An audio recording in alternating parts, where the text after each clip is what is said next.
My dead grandmother texted me from her old number. It was 11:42 p.m. when my phone buzzed. I almost ignored it. I was lying on the couch, half watching a documentary, half scrolling through my phone. It had been a long day at work, and my brain was completely fried. Another notification. A text message. I glanced down at the screen and immediately froze. The sender's name said, Grandma. My stomach tightened. That number hadn't texted me in 2 years, because my grandmother had been dead for 2 years. I stared at the phone, waiting for the message to disappear like some kind of glitch. But it didn't. The message was still there. I slowly opened it. The text read, "Are you home?" I felt a cold wave run through my body. There had to be an explanation. Maybe someone got her old number. Maybe it was a mistake. Maybe it was spam. But something about it felt wrong. I typed back, "Who is this?" 3 dots appeared instantly. Typing. Stopped. Typing again. Then the reply came.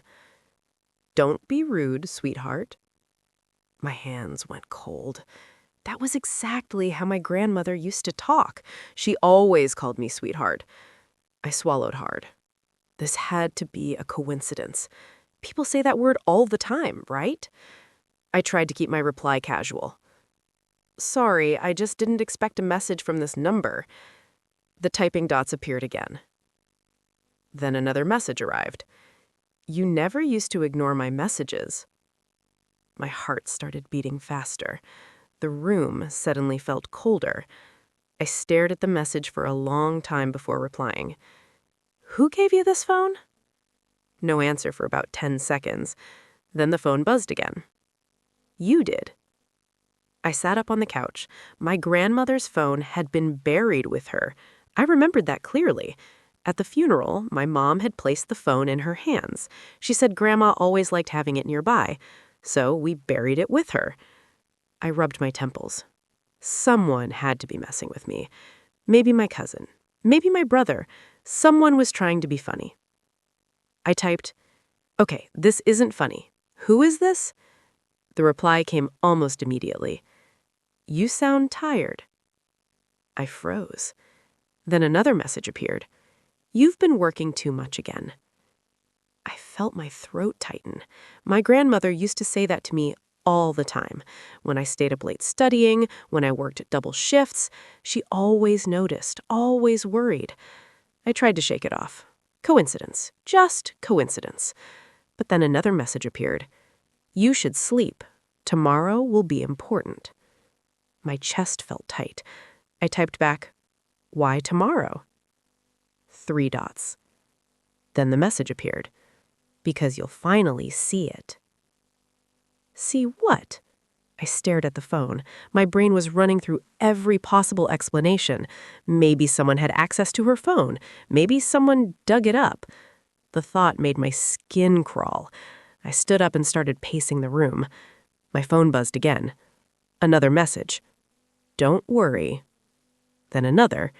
"I'm still watching you." I felt a chill run down my spine. I typed back quickly. "Stop. This isn't funny anymore."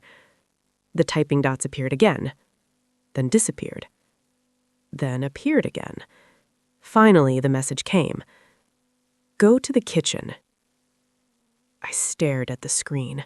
My heart started pounding. Why would they say that? My kitchen was dark. The only light in the apartment came from the TV behind me. I walked slowly toward the hallway. My phone buzzed again. "Look under the sink." My hands started shaking. No one was supposed to know about that.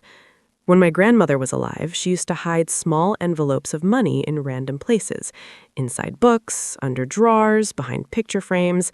One time she told me, "If you ever get into trouble, check the kitchen." But she never explained what she meant. I walked slowly toward the sink. My breathing felt shallow. The cabinet door creaked when I opened it. Cleaning supplies, old towels, and something else. A small white envelope. My heart nearly stopped. I slowly pulled it out. My phone buzzed again. See? My hands trembled as I opened the envelope. Inside was cash, a lot of cash, and a small folded piece of paper. I unfolded it slowly. My grandmother's handwriting. I recognized it immediately. The note said, "For emergencies, I knew you'd find it eventually." My chest felt tight. I looked at the phone. Another message arrived. "You always needed a little help." I felt my throat water. This couldn't be real. There had to be an explanation. I typed, "How did you know about this?" A long pause. Then the typing dots appeared. The reply came slowly. "I told you." Then another message appeared. "I'm still watching." The room suddenly felt silent. Too silent. I looked around the apartment. My phone buzzed again. Another message. "Check the hallway closet." My heart jumped. I didn't want to move, but curiosity pushed me forward. I walked toward the hallway. My footsteps sounded too loud. The closet door was closed. I opened it slowly. Inside were coats, shoes, old boxes, and something else. A small wooden box. I had never seen it before. My phone buzzed again. "Open it." My hand shook as I lifted the lid. Inside were old photographs, pictures of me from childhood, school events, birthdays. But something about these were strange. Some of these photos I had never seen before. My phone buzzed again. Another message. "Memories matter." I scrolled through the photos slowly. Then my heart stopped. The last photo. It was taken last week.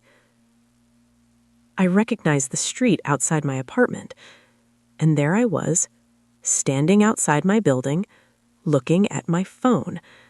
The picture was clearly taken from across the street. My breathing stopped. I typed quickly, "Who took this photo?" 3 dots appeared instantly. Then the final message arrived. "Someone who still watches over you." The typing dots appeared again. I waited, but no message came. Instead,